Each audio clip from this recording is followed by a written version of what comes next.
na ating mensahe po ngayon ay Vision for the Harvest. Ayan, sabihin nyo nga, Vision for the Harvest. Vision for the harvest or why we need cells. Ayan, tayo nga po ngayon ay nagsi-cell grouping. No, sabi ng John 4:35, you may say that there's still 4 months until harvest time. But I tell you to look, and you will see that the fields are ripe and ready to harvest. Sabi po ng Panginoon niya na sabi raw ng mga tao, 4 na buwan ba bago ang tag-ani o ang harvest time.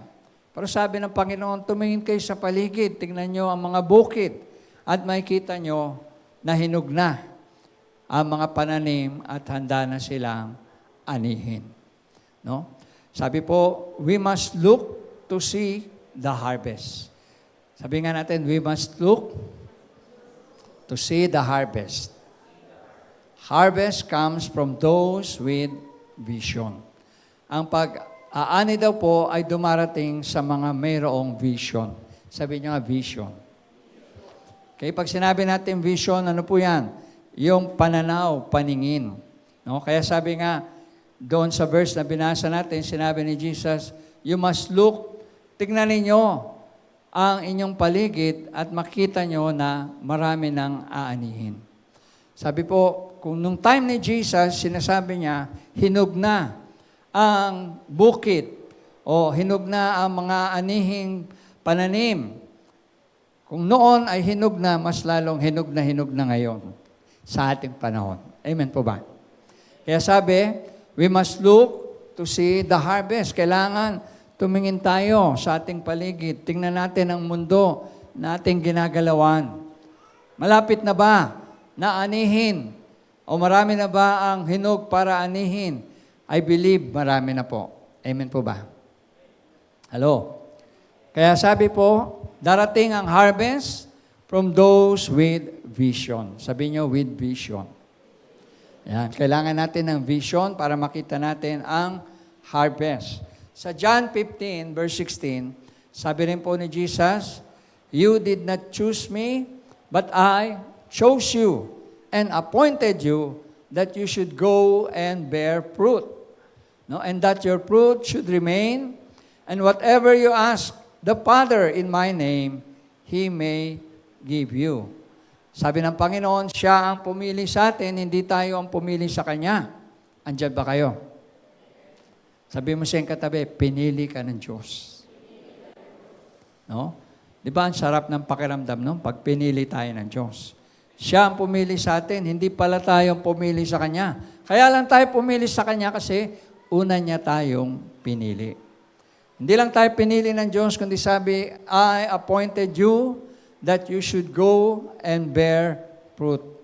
So, nung tinawag tayo ng Panginoon, para tayong halaman o pananim na gusto ng Panginoon, tayo ay mamunga.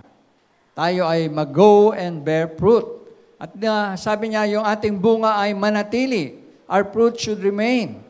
At pag nangyari yun, pag nag-pray tayo sa Ama, ay ipagkakaloob nito ang ating mga panalangin. Amen ba kayo? So, di ba masarap pag nag-pray tayo, sasagutin ng Diyos yung panalangin natin. At isa sa mga sekreto yan, ay yan po, tayo manatili sa Panginoon at tayo mamunga. At sabi po, pag pinili tayo ng Diyos, merong plano ang Diyos sa ating buhay. Sabi mo sa iyong katabi, may plano ang Diyos sa iyong buhay. God has a plan in your life. At tiyak po ang plano ng Diyos ang the best para sa ating buhay. Amen. Hindi alanganin yung plano pagka ang Diyos ang nagplano. Minsan tayo pag nagplano, minsan sumasablay. Minsan yung plano natin, minsan pumapalpak. Minsan yung plano natin, minsan hindi nagsasucceed. Minsan, failure tayo. Pero pag ang Diyos ang nagplano para sa atin at sa ating buhay, tiyak, ito ay successful. Amen po ba? Palakpakan naman natin si Lord. Amen. Hallelujah. At isa sa plano ng Diyos ay humayo tayo at ibahagi natin ang kanyang salita. Alam niyo ba po na ang Iran, ang isa sa pinaka-fast-growing church simula po ng pandemic. Iran has the fastest growing church since the pandemic. Ayan. Pwede ba pakita sa screen yung ating pong, ayan. No? Marami po ang na-convert to Christianity from Islam sa bansang Iran. Sabi niyan, noong time lang na namatay yung kanilang supreme leader, no, 5,000 Shia Muslims convert to Christianity on the night Ali Khamenei was killed. No? Nung gabi lang na yon na namatay, yung kanilang leader na si Ali Khamenei, 5,000 agad yung na-convert to Christianity. No? Isang gabi pa lang yon. Pero meron pong sources na nagsabi na noong nagkaroon tayo ng pandemic in 2020, ang bansang Iran ang isa sa may pinakamaraming information na dinownload sa cloud. At karamihan, no, yung daw pong information na yon ay binerify po ng CIA ng US. Na-discover nila karamihan po ng kanilang dinownload na information. Nung nagsimula ang pandemic ay karamihan Bible, mga sermons, at mga Christian materials. So from the time ng 2020 up to this time, marami ang na-convert to Christianity sa bansang Iran. At isa sila sa fastest growing church since the pandemic. Kaya sila po yung mga pinapatay ng kanilang supreme leader. Sila po yung nagpe-pray ng liberation, ng freedom sa kanilang bansa. Kasi sila mismo ay bihag ng kanilang, si Khamenei, nung siya ay nabubuhay pa. But God is doing miracles dito po sa bansang Iran. Amen po ba? Marami ang nagiging Kristiyano sa kabila po ng mga pag-uusig sa kanila. Now, balik natin sa atin. Our calling po is not only to win souls, but to consolidate and disciple them. We must maintain the harvest. No? Tinawag tayo ng Diyos, hindi lang po para maligtas. Andiyan ba kayo? Tinawag tayo ng Diyos para to win souls. Sabi niyo, win souls. Ayan, para tayo ay mag-akay ng kaluluwa, para tayo magdala ng kaluluwa sa paanan ng Diyos. At turuan sila, disciple them, and also maintain the harvest. We must maintain the harvest. Paano po? Yan ay yung through our cell group. Why we need cell? Yan yung next question. Sabi nyo nga, why we need cells? Bakit kailangan natin ng cell group? Okay, meron po tayong 3 dahilan bakit natin kailangan ng cell group. If you remember, nung wala pa tayong cell group, every Sunday lang tayo nagkikita. Yung iba, umaattend ng Wednesday. No? Pero after nung parang wala na. Pero itong nag-cell group tayo, mas lalong napapalapit tayo. Una sa Diyos, pangalawa sa isa't isa. Amen ba kayo ron? Sino po naka-experience noon itong unang buwan na to ng cell group natin? Na-appreciate nyo ba yung grupo ninyo sa cell group? Amen. No? Napakaganda ng nangyayari, ng ginagawa ng Diyos. So bakit kailangan natin ng cell? Number 1 is to meet the people's needs. Sabi nyo, to meet the people's needs.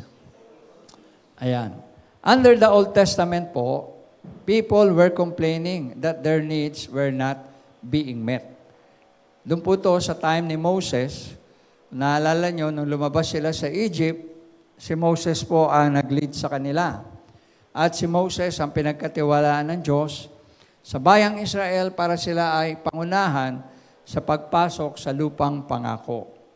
Pero bago sila pumasok sa lupang pangako, sila po ay nagstay sa ilang o sa wilderness. No?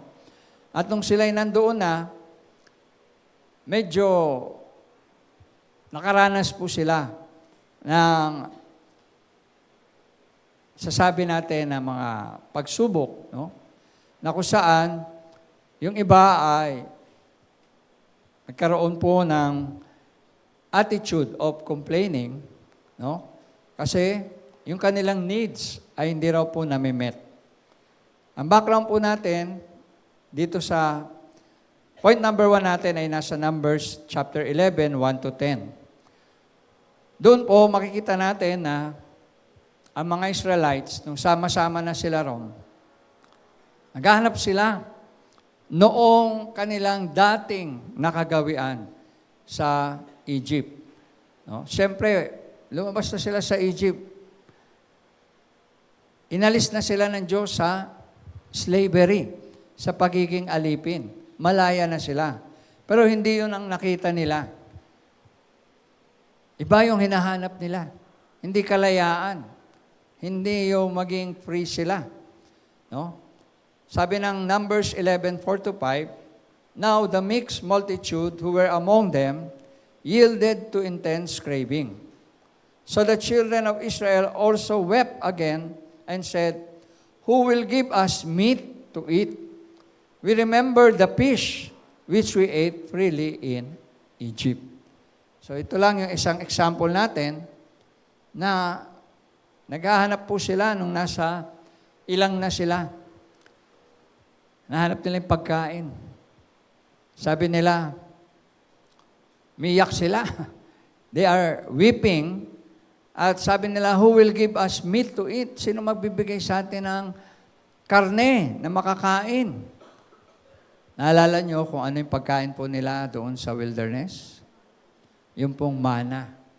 Yung pong pagkain na galing sa Diyos. Hindi sila nakontento doon. Hindi sila naging masaya doon. Nagre-reklamo pa sila. Naghahanap pa sila ng meat. Ano ba yung meat? Maring lechong baboy, lechong manok, ano pa? Mga adobong baboy, mga karne, no? Namimiss nila yung pagkain doon. Sabi, naalala daw nila pati yung mga isda, kinakain nila sa Egypt. So again, hindi sila masaya, hindi sila kontento. At alam nyo, sabing gano'n, next slide natin, without discipleship, the people will begin to desire the things of the world. Pwede ba natin basahin sabay-sabay?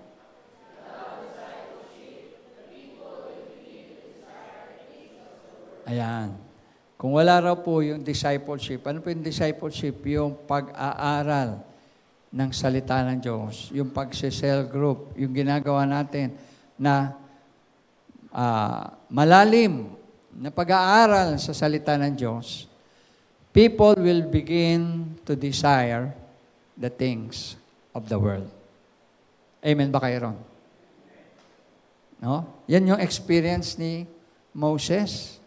Sa Numbers 11, verse 10, sabi, Then Moses heard the people weeping throughout their families, everyone at the door of his tent. Ba'y nag-iiyakan ng mga tao. Giyakan sa gutom. Hindi sila masaya, mana. Bread from heaven, ang sinusupply ng Diyos sa kanila, pero hindi sila masaya. Andiyan ba kayo? Siguro kung Pilipino yan, gahanap tayo ng tuyo.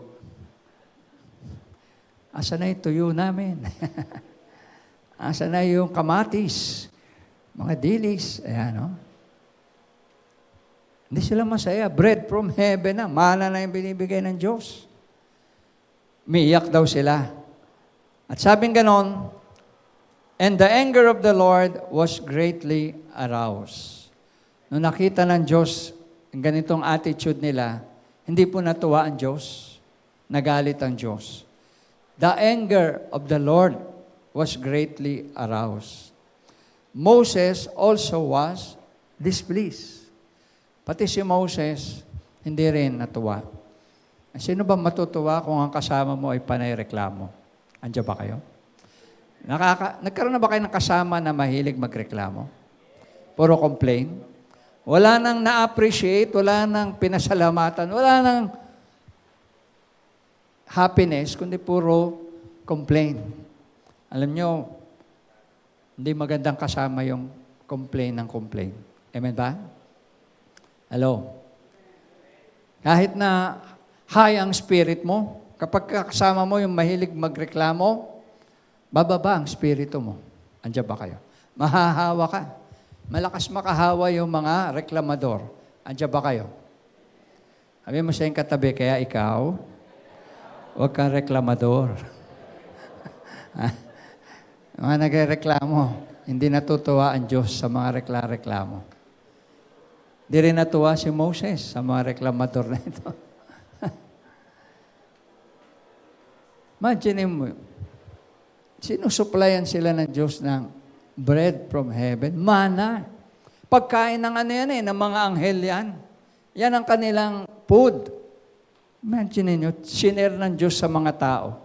Imbis na magpasalamat, imbis na mag-worship kay Lord, matuwa. Abay, nagreklamo pa, naghahanap pa ng isda, naghahanap pa ng baboy, karne, manok. Samantalang hindi nila naisip kung yun ang kakainin nila back in Egypt, sila ay alipin. Sila ay walang kalayaan. Hindi nila naisip na mas mahalaga yung kalayaan kaysa pagkain. Amen po ba? Kaya sabi diyan, the people's emotional needs were not met. The people's emotional needs were not met. Pangalawa, kailangan natin ng cell because to overcome leadership limitations.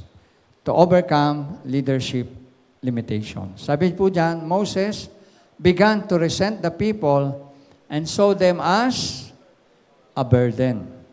No? Dahil nga po yun nangyari, puro reklamo yung tao, puro complain. No? Sabi tuloy ni Moses sa Numbers 11 verse 12, "Are they my children?" Sabi niya, "Am I their father? Is that why you have told me to carry them in my arms, like a nurse carries a baby, to the land you swore to give their ancestors?" So, na-feel ni Moses na dala-dala niya yung burden ng mga Israelites. No? Nabigatan po si Moses. Kahit siya si Moses, tao lang din siya. Amen po ba? Minsan akala natin, pagka lingkod ng Diyos o naglilingkod sa Diyos, akala natin, hindi na tao. Hindi na nasasaktan, hindi na nabibigatan, hindi na nahihirapan. Si Moses na to. Hello? Si Moses na to, yung nag-pray na mahati ang dagat na pula. Si Moses na to na katakot-takot na himala ang ginawa ng Diyos sa kanyang buhay, pero andun, nakaramdam siya ng kabigatan. Nakaramdam siya ng pagod. At sabi niya, "Are these people my children?" Sabi niya, anak ko ba itong mga to? Alam niyo kung gaano karami sila. Milyon po ang lumabas sa Egypt ng mga Israelites. So napakabigat po yung pakiramdam ni Moses. Kaya sabi niya, he began to resent the people and saw them as a burden. Moses was unable to have a relationship with so many people. Ay sa dami po nila, talagang hindi siya nagkaroon ng one-on-one relationship sa mga tao. Therefore, he was unable to care for them. No, yun yung time na talagang nagkumpul-kumpul na sila, nagsama-sama na, naggrupo-grupo na sila, panay na reklamo nila laban kay Moses, laban sa Diyos, laban sa kanilang pagkain, kung ano-ano na yung kanilang mga complaint. At sabi ng Numbers 11:13, "Where am I supposed to get the meal or the meat for all these people?" They keep complaining and saying, give us meat. Yan po ang sabi ni Moses sa Panginoon. Lord, saan ako kukuha ng karne na ipapakain sa mga ito? Panay ang sabi nila, give us meat. Give us meat. Ayan.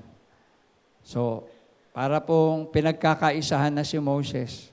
Parang nagrarally na sila. At sinisigaw nila, give us meat, give us meat. Asa sila kukuha ng meat? Nasa ilang nga sila. Amen. Nasa disyerto po sila. Walang mga hayop doon.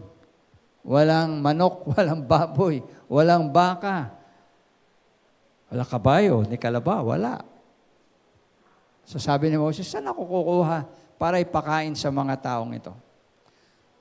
So doon, naramdaman ni Moses, he was unable to meet the people's physical needs. Moses was unable to meet the people's physical needs. Di niya napakain yung mga tao. Sabi pong ganon, I am not able to bear all these people alone because the burden is too heavy for me. Yun yung sinabi ni Moses, hindi ko kaya. Napakabigat na pasanin ang mga taong ito, sabi niya. Moses realized that he could not bear the burden alone. Hindi niya kaya na mag-isa. Sabi niya sa Numbers 11:15, if you treat me like this, sabi niya sa Lord, please kill me here and now. Sabi niya, Lord, hindi ko na to kaya. Kung ganito ang trato sa akin, mabuti ba, patayin mo na ako ngayon din, sabi niya. If I have found favor in your sight, and do not let me see my wretchedness. So, yun na yung request ni Moses. Mabot na siya sa punto na suko na siya, hindi na niya kaya. Sabi niya, Lord, mabuti pa kunin mo na ako. Mabuti pa patayin mo na ako ngayon din. Yun po ang experience niya sa bayang Israel. Sabi po ganoon sa ating next slide, the old model of ministry brings, frustration and burnout. No, the old model of ministry. Ano yung model ng ministry ng araw? Po, yung kagaya ng naranasan ni Moses, na siya lang ang nagtuturo, siya lang ang nagsishare sa mga tao. Pero yung mga tao, walang personal na relationship sa kanya at wala rin siyang personal relationship sa kanila. Ang nangyari kay Moses, na prostrate po siya at na burn out. At yun po ay pwede mangyari sa ministry. At marami nga ang pastor na nabe-burn out. No? Marami po yung mga pastor sa iba-ibang churches na na-prostrate sa ministry. Yung iba, tumalikod sa ministry because of this kind of experiences. Kasi ang pag-handle sa mga tao ay hindi madali. Amen ba kayo ron? Meron ba rito mga nasa company na may hawak ng mga tao? Ayan, si Wilson. Pag kayo may mga hawak na tao, hindi madali ang trabaho na yan. Amen? Lalo pa kung yung mga hawak niyong mga tao, iba-iba ang ugali. Iba-iba ang takbo ng isip. Amen ba? Para dito sa church, hindi naman pare-parehong takbo ng isip nyo. Balik kung iisa lang takbo ng isip nating lahat, wala tayong problema. Pero siyempre, individual tayo, iba-iba yung takbo ng isip natin. Merong iba na mag-a-agree, merong iba na hindi nag-a-agree, merong iba na satisfied, merong iba na nagko-complain. Ganon ang bayang Israel. At wala rin naman pinagkaiba ang mga tao sa atin ngayon. Amen po ba? Panahon lang ang pinagkaiba ng noon at ngayon, pero karamihan ng tao, ang ugali, ganon pa rin. Hindi pa rin nagbabago. So, Meron tayong tinatawag na 4 kinds of people in the church. Tingnan natin. Tingnan natin po kung ano-ano itong 4 kinds of people in the church. At maybe you can see yourself in one of these 4 kinds of people. Number 1 is attendees. Sabihin niyo, attendees. Okay, yung attendees, yan po yung tinatawag na the mixed multitude. Kumbaga, ang kabuuan, ang congregation, tayong lahat. Sabi diyan, halo-halo tayo no? Mixed multitude. Attendees. Big sabihin lang, uma-attend. Lahat ng uma-attend yan. They are the half-committed, carnal, shallow, impure, ignorant, spiritual babies. They are interested only in an occasional Sunday service. They attend per Sunday of the year. They attend Good Friday. They attend Resurrection Sunday and Christmas. Mga okasyon lang po yan na ina-attenan ng mga ito. They are event-oriented and need-driven Christians. Sabihin, active sila pag may mga event, may mga special occasion, may outing, mayroong baptism o mayroong mga pasyal sa ganitong lugar. Ayan, attendees po yan, mga uma-attend. They have no thought of personally doing the will of God. Sabi dyan, no? They have no thought of personally doing the will of God. So, ito raw po, mixed multitude, halo-halo, yung iba half-hearted, half-committed, yung iba Christian Sunday. Alam niyo ba, meron tinatawag na Christian Sunday? Kristiyano lang pag linggo. Pag Lunes hanggang Sabado, hindi na Christian. Ibang klaseng tao na. Then, meron tayong tinatawag na shallow, mababaw, no? Madaling matisod. Yung Kristiyanong, alam mo yun, carnal. Ayan, mahilig sa sanlibutan. Gawain ng sanlibutan. Impure. And then, ignorant spiritual babies. Mga baby pa sa Panginoon. Pangalawa, na kinds of people sa church, ay yung tinatawag na members. Sabi niyo members. Yung members, ito naman po yung consolidated group. The consolidated group. Ito po, they are the ones involved on a financial and personal level. They give their tithes and offerings. They attend Sunday and Wednesday services. And they seek out a cell group where they can be connected. They are committed and gets involved and seeks more. Ayan. So, dito po sa members ng church. Ayan, sila na po yung consolidated, yung kinonsolidate na, no? Kumbaga ay sinala na. Kumbaga ay mas consolidated na po. Sila na po ay yung open or involved sa financial and personal level. Sila yung nagta-tithes and offerings sa church.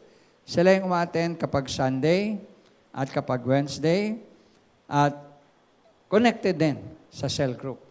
Ayan, I hope meron pong mga ganito sa atin ngayong umagang ito, no? At kung di pa sila connected sa cell group, sila yung interesado na mag-connect sa cell group. They were described as committed and they get involved and seeks more.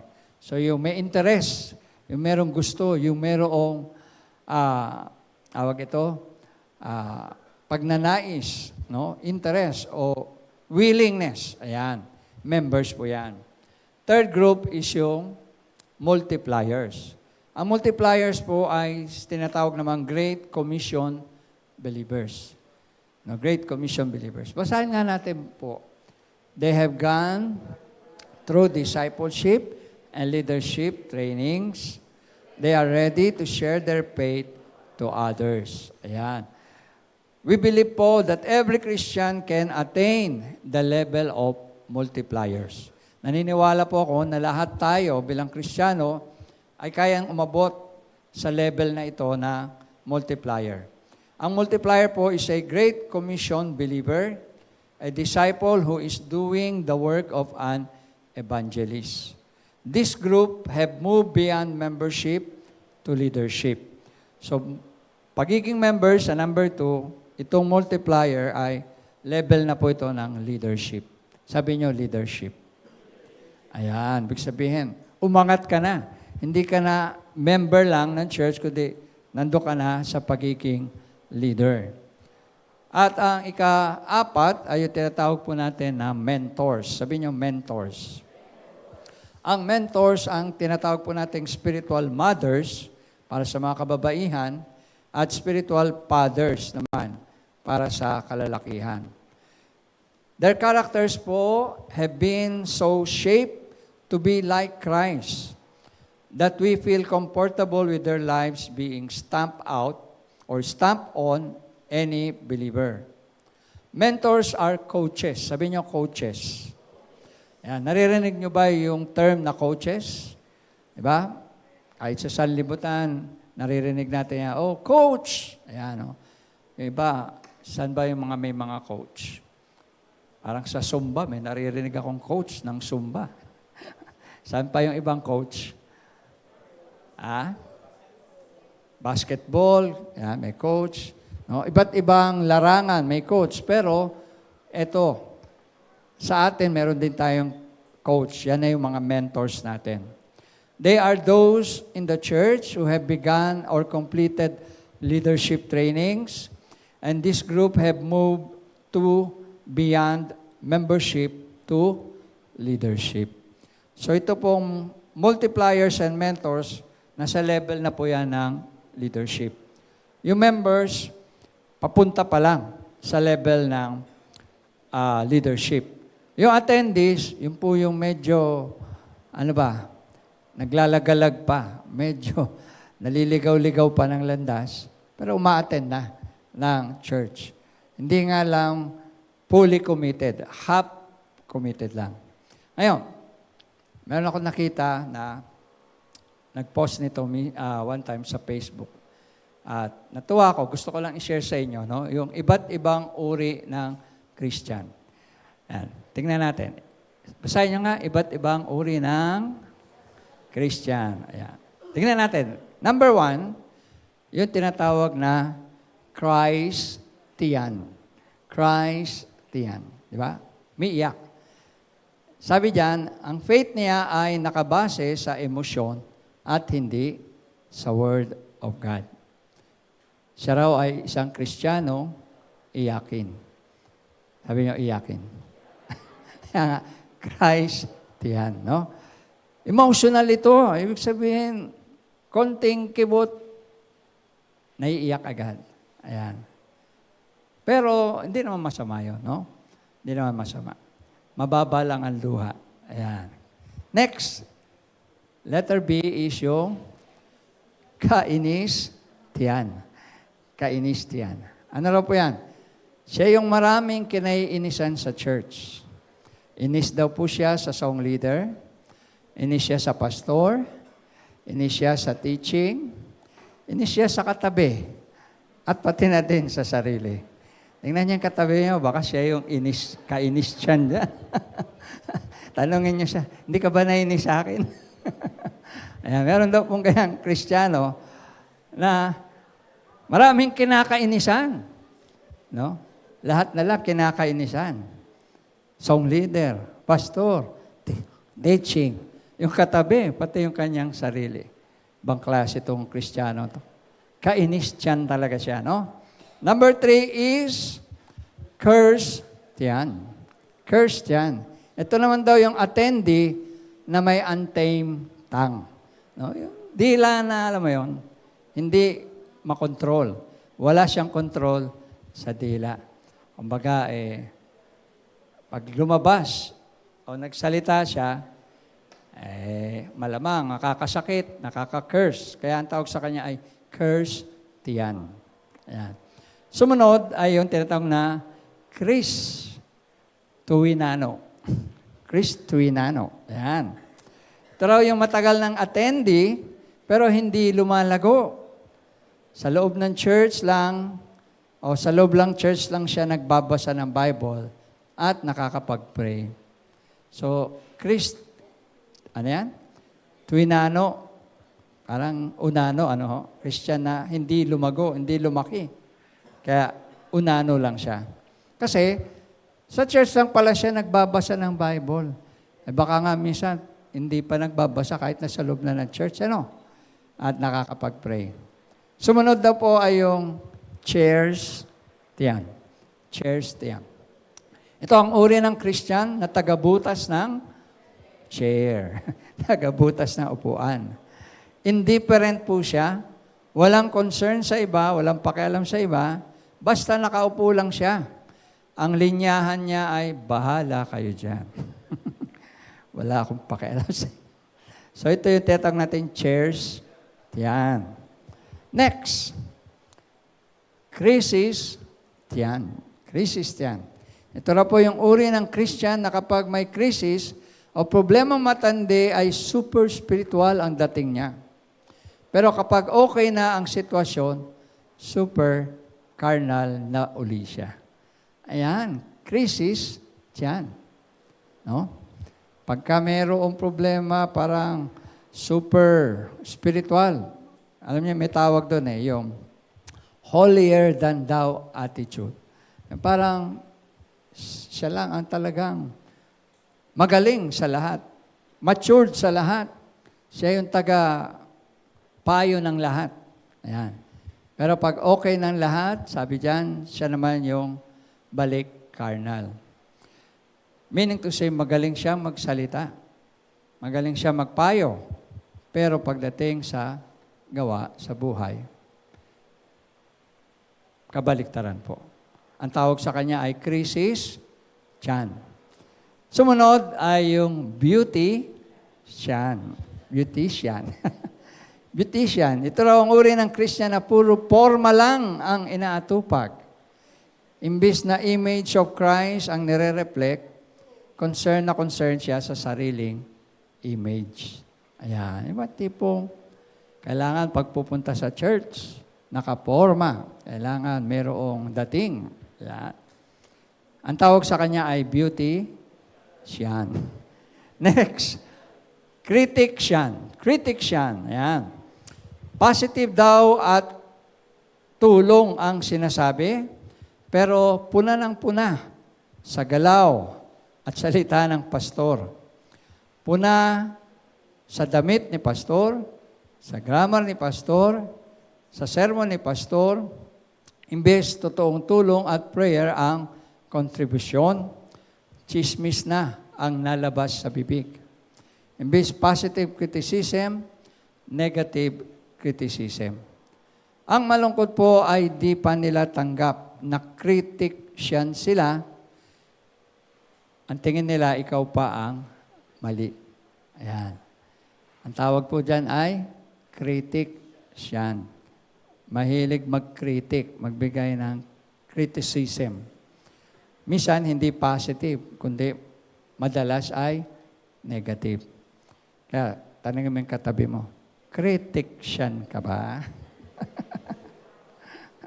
Marami ka bang puna na negative o positive? Gawin mo ng positive yung puna mo. Amen. Hello? Next is yung crush tiyan. Sabi niyo, crush tiyan. Ayan.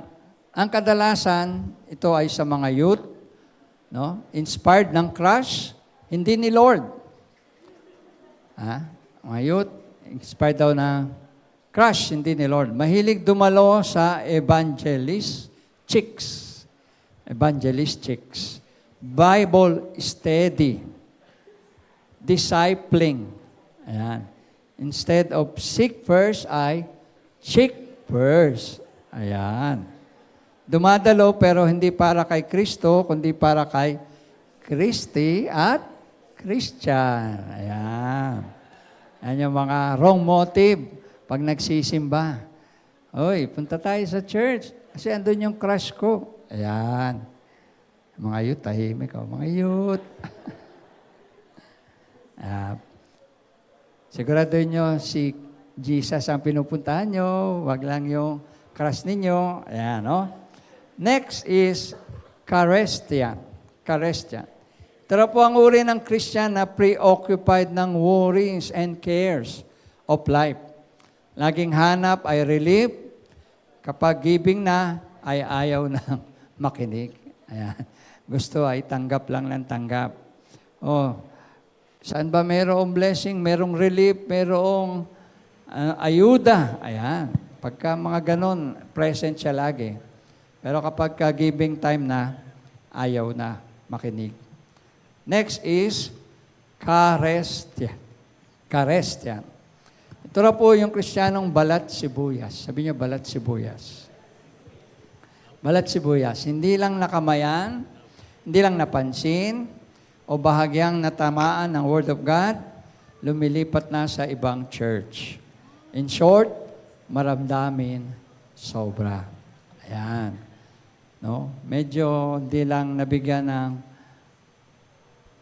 pansin, o kaya ay medyo nalampasan, hindi nakamayan, ayun, nagtampo na.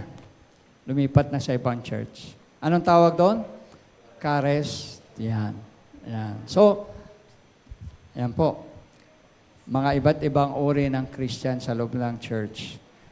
Number 4, as we continue, ayan. Kaya tayo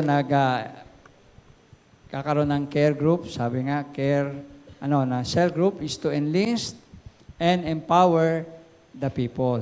Balikan natin si Moses. Sabi nga gano'n, no? Sa Numbers 11, 16, and 17, yan. Sinasabi po dyan, so the Lord said to Moses, gather to me 70 men of the elders of Israel, whom you know to be the elders of the people and officers over them.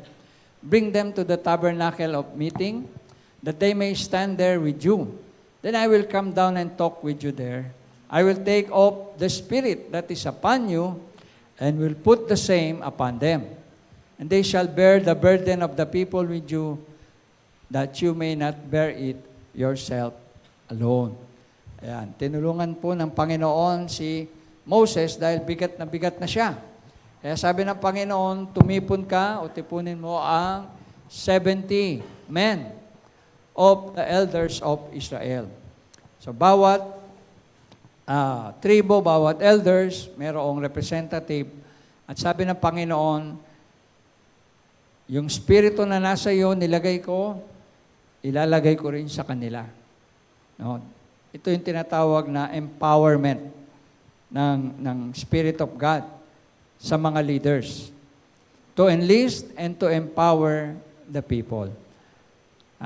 Kasi ang problema, di ba, bigat na si Moses, di na niya kaya. Mag-isa lang siya eh. Pinayuhan nga rin siya ng kanyang biyanan na sabi niya, huwag mong balikatin mag-isa. Humanap ka ng ibang mga magiging kabalikat sa gawain. And that is the purpose ng mga leaders ng church para maging kabalikat ng pastor sa gawain. At to enlist and to empower people. And also, yung ating ginagawang cell grouping, no? As we train, yung pong ating mga cell groups, tinitrain natin sila to become leaders like us someday. Yun po, parang nagkakaroon tayo ng promotion, positionally in the eyes of God, na from being ordinary member, tayo po ay pinopromote ng Panginoon. At ini-enlist niya tayo at ini-empower po tayo ng Panginoon. Tandaan natin, God's plan po has always been reproducing the anointing of the leader to effectively reach and disciple people. So kasama po yan sa plano ng Diyos na i-reproduce. Ano yung anointing? Yung po yung power ng Holy Spirit sa ating buhay. If you remember, ang ating pong last topic, lesson is about the Holy Spirit. Amen ba kayo? At yun po ang ginagawa ng Holy Spirit, na Kanya pong binibigyan tayo ng power para maging effective tayo sa gustong ipagawa ng Diyos, which is to effectively reach out to people and to disciple people to God. Next, sabi pong ganyan, God's vision is that the multitudes would be reached, consolidated, discipled, and sent. Ang plano ng Diyos, ang vision ng Diyos po sa atin, multitudes. Marami, karamihan ng tao ay maabot, makonsolidate, maturuan, ma-disciple, at sila'y ma-sent out, mapahayo. God's vision, next, sabi po, is to enlist and empower the people so that the church can grow in Christ, in numbers, and in depth. So, ang vision ng Panginoon po ay, sa atin as a church now, ay i-empower po ang bawat isa, bigyan ng kapangyarihan, bigyan ng anointing, bigyan ng leading ng Holy Spirit, para po tayo mag-grow sa Panginoon at lumalim sa pananampalataya. Kaya sa pag-aaral natin ngayon, nakita natin bakit kailangan po yung cell group, ba't tayo nagsi-cell group sa church? Para po dito sa 4 na layuning ito. Pwede ba nating ulitin isa-isa yon? Number 1 is to meet the people's need. Kaya tayo nagsi-cell group. Number 2, to overcome the leadership limitations.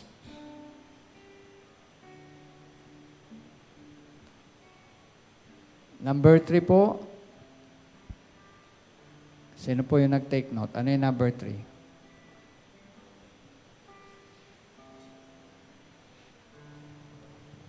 Ha?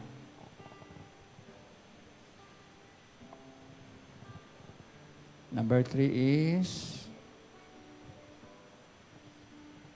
May tao pa ba? Ay, iniwanan niyo na ako.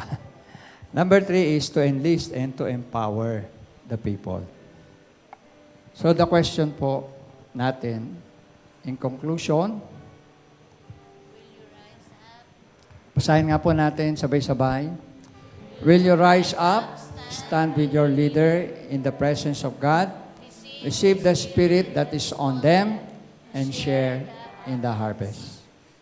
Tayo po ba'y willing tumayo sa ating leader, kasama ating leader, sa presensya ng Diyos? Ready ba tayong tanggapin ang Espiritu na nasa Kanya at i-share natin ang Word of God para sa harvest? If willing po tayong gawin yan, tayo lahat ay tumayo.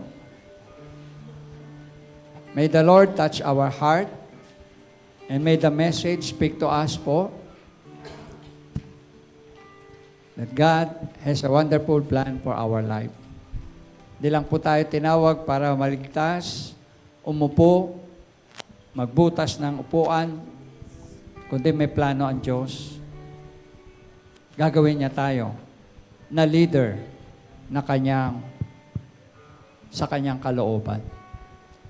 Sa umagang ito, naway maging hamon po ito sa atin, maging challenge, na may purpose ang Diyos sa ating buhay. Sa pamagitan ng ating kooperasyon, pag-involve at pagsama sa gawain ng Diyos, mararanasan natin, makakamtan natin ang magandang plano ng Diyos sa ating buhay. Tayo po ngayon ay yumako, tayo manalangin. Hallelujah, Lord. I pray, O God, that the Spirit, Holy Spirit, Lord, anointing, na inilagay mo sa akin, O Diyos, ay pagkaloob mo rin sa mga leaders ng cell group, sa mga leaders, Panginoon, ng ministry ng church, upang sa ganon ang plano mo, Panginoon, na abutin ang multitudes, ay aming maisagawa. Una-una, dito sa loob ng aming church. Lord, we open our hearts to you. We open our lives to you, Lord. Here we are, O God. Use us for your purpose and for your glory. We just surrender our lives to you, Lord. Sinusurrender namin ang kalooban namin sa iyo, Panginoon. Upang hindi ang gusto namin ang masunod, kundi ang gusto mo para sa amin ang masunod. Ikaw po ang manguna sa amin. Ikaw ang maghari sa amin.